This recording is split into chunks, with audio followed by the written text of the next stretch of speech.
और रुपए की एक मरतबा फिर से बेकदरी, डॉलर ऊंची उड़ान भरने लगा। डॉलर की कीमत में एक मरतबा फिर से इजाफा हो गया। और आपको ये भी बताएं कि अमरीकी डॉलर मुल्क की तारीख की बुलंद तरीन सतह पर पहुंच चुका है। गुज़श्ता रोज इजाफे के बाद आज भी इंटरबैंक में 56 पैसे, ओपन मार्केट में 90 पैसे महंगा हो गया। अमरीकी करेंसी के करारावार पाकिस्तानी रुपया मुंह के बल गिर पड़ा। बेलगाम डॉलर आउट ऑफ कंट्रोल हो गया। कारोबार के दौरान कदर तारीख की बुलंद तरीन सतह पर देखी गई। करेंसी डीलर्स के मुताबिक इंटरबैंक में डॉलर 56 पैसे महंगा हुआ। ओपन मार्केट में पाकिस्तानी करेंसी कदर मजीद 90 पैसे खो बैठी। इंटरबैंक में डॉलर 169 रुपये 50 पैसे पर जा पहुंचा। ओपन मार्केट में $1 की कदर 170 रुपये 50 पैसे हो गई। डीलर्स के मुताबिक रुपए की बेकदरी का सिलसिला पिछले 4 माह से जारी है।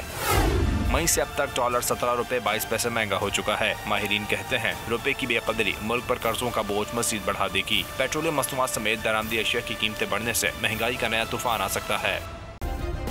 सब्सक्राइब करें और बेल दबाएं ताकि कोई खबर रह न जाए।